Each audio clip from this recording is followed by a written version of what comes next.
जय श्री कृष्ण मित्र। आज मैं भगवद गीता अध्याय 1 सुनाने जा रही हूँ।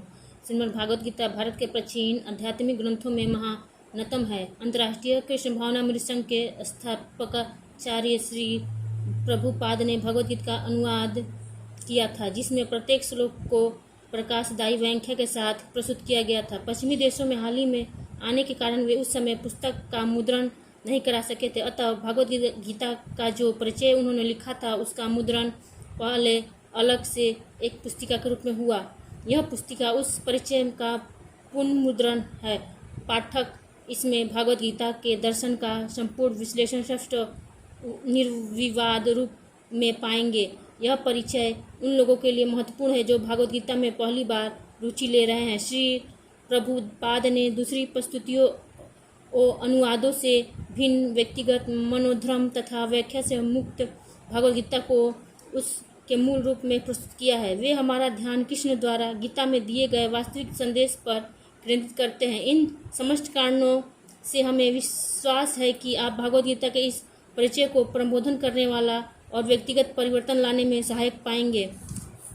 यद्यपि भगवद गीता का व्यापक प्रकाशन और पठन होता रहा है, किंतु मूलतः यह संस्कृत महाकाव्य महाभारत की एक उपकथा के रूप में प्राप्त है। महाभारत में वर्तमान कलयुग तक की घटनाओं का विवरण मिलता है। इसी युग में प्रारंभ में आज से लगभग 5000 वर्ष पूर्व भगवान श्री कृष्ण ने अपने मित्र तथा भक्त अर्जुन को भगवद गीता का उपदेश दिया था।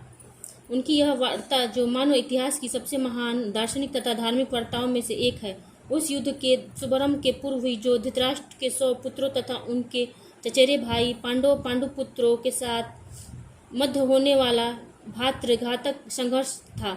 धृतराष्ट्र तथा पांडु भाई भाई थे, जिनका जन्म कुरुवंश में हुआ था और वे राजा भरत के वंशज थे, जिनके नाम पर ही महाभारत नाम पड़ा। चूंकि बड़ा भाई धृतराष्ट्र जन्म से अंधा था, अतएव राज सिंहासन उसे न मिलकर उसके छोटे भाई पांडु को मिला। पांडु की मृत्यु अल्पायु में हो गई, अतएव उसके 5 पुत्र युधिष्ठिर, भीम, अर्जुन, नकुल तथा सहदेव धृतराष्ट्र की देखरेख में रख दिए गए, क्योंकि उसे कुछ काल के लिए राजा बना दिया गया था। इस तरह धृतराष्ट्र तथा पांडु के पुत्र एक ही राजमहल में बड़े हुए। दोनों ही को गुरु द्रोण द्वारा सैन्य कला का प्रशिक्षण दिया गया और पूज्य भीष्म पितामह उनके परमादर्शदाता थे। तथापि धृतराष्ट्र के पुत्र, विशेषतः सबसे बड़ा पुत्र दुर्योधन, पांडवों में घृणा और ईर्ष्या करता था। अंधा तथा दुर्बल हृदय धृतराष्ट्र पांडु पुत्रों के स्थान पर अपने पुत्रों को राज्य का उत्तराधिकारी बनाना चाहता था। इस तरह धृतराष्ट्र की सहमति से दुर्योधन ने पांडु के युवा पुत्रों की हत्या करने का षड्यंत्र रचा। 5 पांडव अपने चाचा विदुर तथा अपने ममेरे भाई भगवान कृष्ण के संरक्षण में रहने के कारण अनेक प्राणघातक आक्रमणों के बाद भी अपने प्राणों की सुरक्षित रख पाए।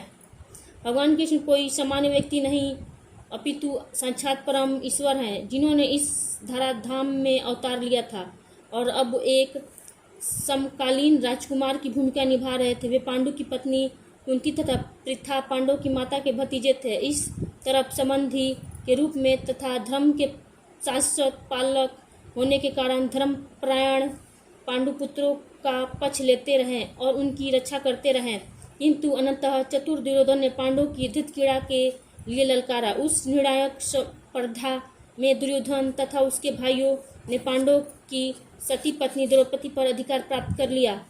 फिर उसे राजाओं तथा राजकुमारों की सभा के मध्य निविष्ट करने का प्रयास किया। कृष्ण के दिव्य हस्तक्षेप से उसकी रक्षा हो सकी। उस धृतक्रीड़ा में छल के प्रयोग के कारण पांडवों की हार हुई तथा उन्हें अपने राज्य से वंचित होना पड़ा। इस 13 वर्ष तक वनवास के लिए जाना पड़ा।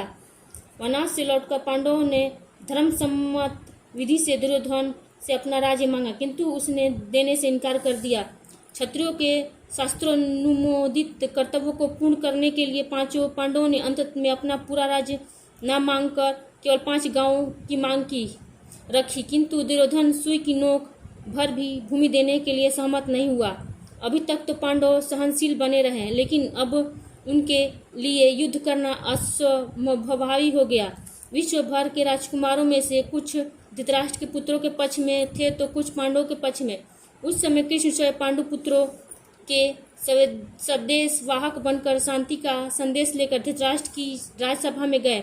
जब उनकी याचना अस्वीकृत हो गई तो युद्ध निश्चित था।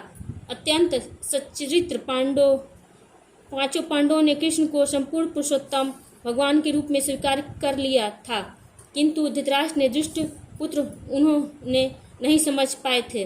तथापि कृष्ण ने विपक्षियों की इच्छानुसार ही युद्ध में सम्मिलित होने का प्रस्ताव रखा। ईश्वर के रूप में वे युद्ध नहीं करना चाहते थे, किंतु जो भी उनकी सेना का उपयोग करना चाहे कर सकता था। प्रतिबंध यहाँ था कि एक और कृष्ण और संपूर्ण सेना होगी तथा दूसरी ओर वे स्वयं एक परमदर्शदाता तथा सहायक के रूप में उपस्थित रहेंगे। राजनीति में कुशल दुर्योधन ने आतुरता से कृष्ण की सेना झपट ली, जबकि पांडवों ने कृष्ण को उतनी ही आतुरता से ग्रहण किया। इस प्रकार कृष्ण अर्जुन के सारथी बने और उन्होंने उस सुप्रसिद्ध धनुधर का रथ हाँकना स्वीकार किया। इस तरह हम उस बिंदु तक पहुंच जाते हैं जहां से भगवद गीता का शुभ आरंभ होता है। दोनों ओर की सेना युद्ध के लिए तैयार खड़ी हैं और धृतराष्ट्र अपने सचिव संजय से पूछ रहा है कि उन सेनाओं ने क्या किया। इस तरह हम सारी पृष्ठभूमि तैयार है। आवश्यकता है केवल इस अनुवाद तथा भाष्य के विषय में संक्षिप्त टिप्पणी की। भगवद गीता की अंग्रेजी अनुवादकों में यह सामान्य प्रवृत्ति पाई जाती है कि वे अपनी विचारधारा तथा दर्शन को स्थान देने के लिए कृष्ण नामक व्यक्ति को ताक पर रख देते हैं। वे महाभारत के इतिहास को असंगत पौराणिक कथा मानते हैं तथा कृष्ण को किसी अज्ञात प्रतिभाशाली व्यक्ति के विचारों को पद्य रूप में प्रस्तुत करने का निमित्त बनाते हैं। अथवा सर्वश्रेष्ठतम परिस्थितियों में कृष्ण एक गौण ऐतिहासिक पुरुष बना दिए जाते हैं, किंतु साक्षात कृष्ण भागवत गीता के लक्ष्य तथा विषय वस्तु दोनों हैं, जैसा कि गीता से अपने विषय में कहती है। अतः यह अनुवाद तथा इसी के साथ संलग्न भाष्य पाठक को कृष्ण की ओर निर्देशित करता है, उनसे दूर नहीं ले जाता। इस दृष्टि से भागवत गीता यथारूप अनुपम है। साथ ही इसकी सबसे बड़ी विशेषता यह है कि इस तरह यह पूर्णतः ग्राह्य तथा संगत बन जाती है। चूँकि गीता के वक्ता एवं उसी के साथ चरम लक्ष्य भी स्वयं कृष्ण है, अतः यही एकमात्र ऐसा अनुवाद है जो इस महान शास्त्र को यथार्थ रूप से प्रस्तुत करता है। वीडियो अच्छी लगी तो लाइक करें, शेयर करें, बेल आइकन बटन को दबाएं।